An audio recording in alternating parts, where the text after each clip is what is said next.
Hello दोस्तों, स्वागत है आपका मेरे चैनल सक्सेस विद स्ट्रगल।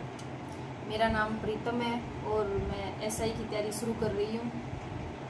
तो वैसे तो पिछला एसआई 2021 वाला मैंने रिटर्न भी क्लियर किया था और फिजिकल भी क्लियर किया था, लेकिन इंटरव्यू कॉल नहीं हुई थी। तो इतना सोच रहे इतना मुश्किल नहीं है एसआई का एग्ज़ाम, क्योंकि मैंने स्पेशल तैयारी नहीं की थी 2021 में। जब एसआई की तैयारी की थी तब मैं तो पटवारी की कर रही थी और थर्ड ग्रेड रीट की कर रही थी। तो उस टाइम डेंगू भी हो गया था, लेकिन फिर भी मेरा रिटर्न क्लियर हो गया था। काफ़ी ठीक नंबर थे, 250 के लगभग नंबर थे।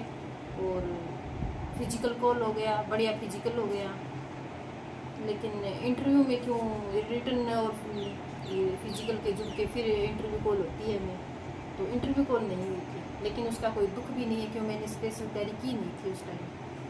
लेकिन अब सीरियस है कि वो 2021 वाली भर्ती रद्द हो गई। अब मौका, बढ़िया वाला मौका मिला है। तो 3 महीने हैं हमारे पास। 3 महीने तो नहीं है, 54 दिन है।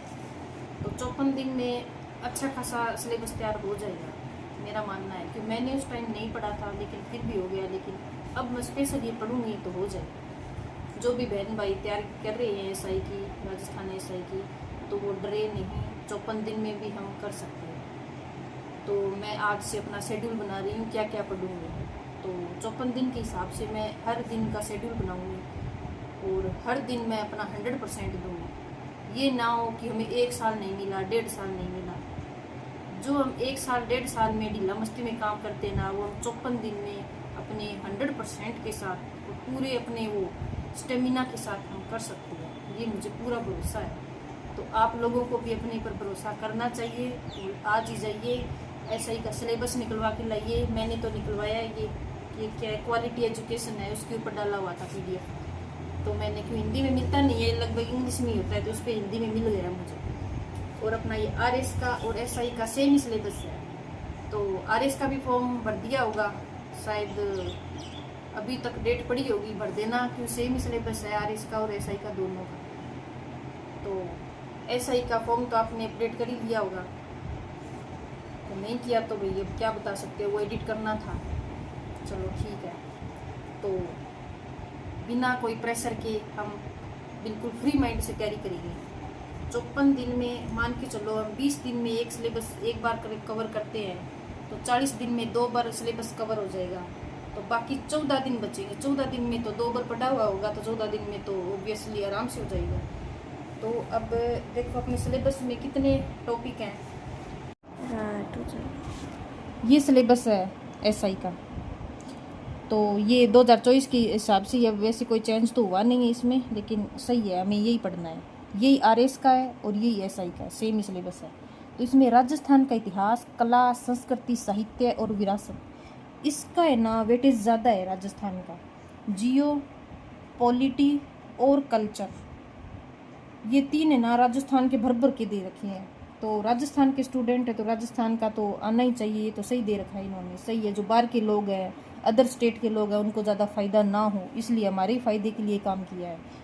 तो इसमें जो हम हर, मतलब सीईटी हो, पटवारी हो, थर्ड ग्रेड हो, कोई भी एग्ज़ाम हो, सेकंड ग्रेड फर्स्ट, सब में पढ़ते हैं राजस्थान का। तो इसकी तो हमें ज़्यादा लोड लेने की ज़रूरत नहीं है, क्योंकि ये तो हमारा पढ़ा हुआ ही होता है। धार्मिक आंदोलन, संत, ये तो बूढ़े हो गए पढ़ते पढ़ते। ये देखो भारतीय इतिहास, हाँ इसमें ये भाई सभी का पढ़ा हुआ नहीं होता है। इंडियन हिस्ट्री, तो इसमें है ना ज़्यादा कुछ नहीं पढ़ेंगे हम, क्यों हमें पढ़ा हुआ भी नहीं है। एक बार है ना इसको छोड़ेंगे हम, क्यों ये तो पढ़ा ही हुआ है। 1857 की क्रांति, देश आज़ाद कैसे हुआ, गांधी जी का क्या योगदान था, और राजा राम मोहन राय और ये रविंद्रनाथ टैगोर, इनका क्या योगदान, ये तो थोड़ा थोड़ा सबका, मतलब हम इससे रूबरू हैं। लेकिन ये चीज़ तो हमारी पढ़ी हुई है, लेकिन ये नहीं पढ़ा हुआ। तो इसके लिए तो हमें मौर्य साम्राज्य, गुप्त साम्राज्य, देखो राजवंश दे रखे हैं ना, तो ये बहुत बड़े बड़े हैं, तो ये पढ़ भी नहीं सकते हम। मोटा मोटा पढ़ेंगे इसमें, तो एक बार ये छोड़ देंगे हम। ये ठीक है, ये मान के चलते हैं कि ये पढ़ेंगे हम, ये बाद में देखेंगे। अब देखो विश्व और भारत का भूगोल, तो इसमें से ना भाई देखो, मैंने स्पेशल तो कोई बुक तो लाई नहीं मैं। उत्कर्ष की क्लास आती है यूट्यूब पर, फ्री नाम सुन के चौंक गए होंगे। फ्री का तो सभी पढ़ते हैं, तो मैं तो कह रही हूँ फ्री का पढ़ो। यूट्यूब पर बहुत बढ़िया बढ़िया कंटेंट है। और ज़्यादा है ना भारी भारी किताबें लेके आओगे तो 54 दिन में सिलेबस नहीं होगा, मेरा तो ये मानना था। मैंने सोचा कि यूट्यूब पर मान लो मैं भी क्लास लूँगी तो मैं मेन चीज़ ही बताऊँगी ना अभी बच्चों को इम्प्रेस करने के लिए। तो सब यूट्यूब वाले यही करते हैं, तो मैंने ना यूट्यूब से ही पढ़ा है कि वो कराएंगे उतना इतने दिन में हो जाएगा, बहुत है। भौतिक विशेषता है, विश्व की भौतिक विशेषता, उसमें तो सारे महाद्वीप पढ़ने हैं, उसके अंदर कौन कौन सी फेमस जगह है, कौन कौन से उसके औद्योगिक क्षेत्र है, ये पढ़ने होंगे हमें। अपवाह तंत्र पढ़ना होगा, थोड़ी मोटी मोटी मृदा पढ़ लेंगे, भाई कौन से महाद्वीप में क्या चीज़ फेमस है, ये पढ़ेंगे। पर्यावरण और पारिस्थितिक मुद्दे, ये तो भाई सब में ही दे रखा है, भारत वाले में भी दे रखा है, विश्व वाले में भी दे रखा है और राजस्थान वाले में दे रखा है। ये तो कॉमन टॉपिक है, पर्यावरण और पारिस्थितिक मुद्दे। ये COP20, COP25, ये जो है ना, ये पर्यावरण मुद्दे। वीडियो तो देखो बड़ी बन जाएगी थोड़ी, लेकिन मैं फिर भी जल्दी जल्दी बताने की कोशिश कर रही हूँ क्योंकि मुझे पता है टाइम किसी के पास भी नहीं है इतना देखने के लिए। तो ये जैव विविधता वाला, अंतर्राष्ट्रीय जल मार्ग, औद्योगिक क्षेत्र, ये भी है ना यूट्यूब से ही देखना आप। मैंने तो देखो सबकी अलग अलग होती है, मैंने तो उत्कर्ष वाले देखे थे, ठीक बता रहा है वो सर। मैंने तो नोट्स भी बना लिए, वो मेरी बुक साइड में पड़ी है, मैंने नोट्स भी बना लिए, थोड़े से हुए हैं 15-20 पेज के। और भारत का भूगोल है ना, ये भी तो हमने पेपर फर्स्ट के बारे में देख लिया, ये है पेपर सेकंड हिंदी, मतलब पेपर फर्स्ट हिंदी है, पेपर सेकंड के बारे में देखा है हमने। तो इसका है ना टाइम लगेगा, लंबी वीडियो हो जाएगी, वो हम है ना कल बना लेंगे। तो आज है ना पेपर सेकंड का बनाया है, पेपर सेकंड। तो उसमें से हम है ना अब ये करेंगे, क्लास जिसने चालू नहीं किया ना वो क्लास चालू कर ले यूट्यूब से। और ये मान लो आपको 10 दिन के अंदर अंदर है ना ये सारे जो आपके पास जो मैटर नहीं है ना उसकी क्लास लेनी है और जल्दी जल्दी है ना नोट डाउन कर लेना है उनको। राजस्थान वाली तो दिशा आती है, उसमें से ही पढ़ूंगी मैं तो, उसकी तो कल्चर की भी आती है और जियो की भी आती है, पॉलिटी तीनों की आती है। तो आप है ना वो लिया ना, PYQ दे हुए हैं उसमें से, और अच्छा खासा तैयार हो जाएगा क्योंकि अपना पढ़ा हुआ तो होता ही है राजस्थान, इसकी टेंशन नहीं लेनी।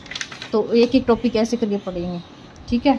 आज इतना ही बताऊंगी और मैं कल बता दूंगी क्योंकि मैं भी लाइब्रेरी जा रही हूँ, टाइम नहीं है इतना, और बाकी का आपको कल बताऊंगी, ठीक है। धन्यवाद, फिर कल मिलते हैं। ये देखो भारत का भूगोल, इसके भी है ना मैंने क्लास ही देखी थी उत्कर्ष वाली, और उत्कर्ष वाली नहीं तो मैंने मतलब ये खनिज टॉपिक डाला, भारत के खनिज, तो उसमें जो भी मुझे अच्छी क्लास लगी नहीं ना उसी के मैंने नोट्स बना लिए, मोटे मोटे नोट्स बना लिए। और ये देखो प्राकृतिक संसाधन, उसमें से हमें वो पढ़ने पड़ेंगे, मृदा, जलवायु और पानी, खनिज, ये सब आ जाती है इसमें। और ये परिवहन, गलियारे, पर्यावरण समस्या पर इधर फिर आगे पर्यावरण समस्या और पारिस्थितिक मुद्दे, यही राजस्थान में दे रखा है। पर्यावरण समस्या, वनस्पति कहाँ है, ये प्राकृतिक संसाधन, औद्योगिक क्षेत्र, ये पढ़ लेंगे। और ये पॉलिटी है, पॉलिटी भाई देखो बुक आती है गुप्ता सर की, बढ़िया बता रहे हैं, मैं तो लाई नहीं, लेकिन मैंने क्लास देखी थी सर की, मैराथन क्लास है 16 घंटे की, तो मैंने सोचा 2-2 घंटे की डेली करूँगी ना तो उसकी नोट्स ही बन जाएंगे, मोटा मोटा बन जाएगा। बुक्स में तो कुछ एक्स्ट्रा भी दिया हुआ होगा, तो ना पढ़ा जाएगा तो फालतू में टेंशन हो जाएगी, फिर पढ़ा नहीं गया, सिलेबस कंप्लीट नहीं हुआ। तो मैं तो वो आज से शुरू कर रही हूँ मैं वो क्लास, तो रोज़ की 2-2 घंटे कर लूँगी तो 4-5 दिन में हो जाएंगी वो कंप्लीट। तो ये उसमें ये भी काफ़ी है, पॉलिटी में भी, ये पॉलिटी में अच्छे क्वेश्चन आते हैं, ये बढ़िया पढ़ेंगे हम। और ये अलग से दिया हुआ है सार्वजनिक नीति, कानूनी अधिकार, नागरिक चार्टर, इसके भी एक एक क्लास छोटी छोटी दे रखी है यूट्यूब पर। मैं तो वही यूट्यूब पर वाली देखूँ क्योंकि टाइम नहीं है ना इतना अब। और ये इकोनॉमिक्स है, राजस्थान के भी आर्थिक समीक्षा दे रखी है, भारत की भी आर्थिक समीक्षा दे रखी है। तो इसके लिए ना देखो बजट और share market, monetary policy, fiscal policy, ये टॉपिक है ना किसी का पढ़ा हुआ नहीं है ना उसको तो ये लगेगा कि तो पता ही नहीं क्या रॉकेट साइंस है, लेकिन ऐसा कुछ नहीं है। ये कनेक्ट सिविल कोचिंग है, मैंने तो पहली बार नाम सुना था उसका, जब क्लास देखी थी तब। बढ़िया बता रहा है, 10 क्लास है उसकी, बढ़िया बता रहा है वो सर। तो मैंने उसके पढ़े और उसी के नोट्स बना लिए, तो 20-30 पेज में उनके नोट्स बन गए।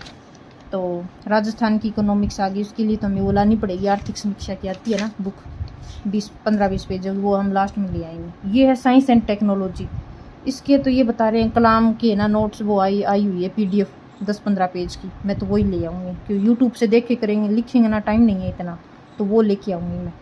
और ये रीजनिंग है, रीजनिंग तो ये नॉर्मल ही है, ज़्यादा वो नहीं है टेंशन देने वाली। मैथ के टॉपिक है ब्याज, अनुपात, समानुपात, प्रतिशत, और क्या ये संख्या प्रणाली। ये जिसको मैथ पहले से पता है ना वो तो कर ले, और जिसको ना पता ना वो छोड़ ही दे, मेरा तो यही मानना है। क्यों 100% तो कोई तैयार नहीं कर सकता। अब है हिंदी, इसका बहुत बड़ा रोल है, ये तो सबको आपको पता ही है जो SI की तैयारी कर रही है, 100 नंबर की हिंदी आएगी, तो है ना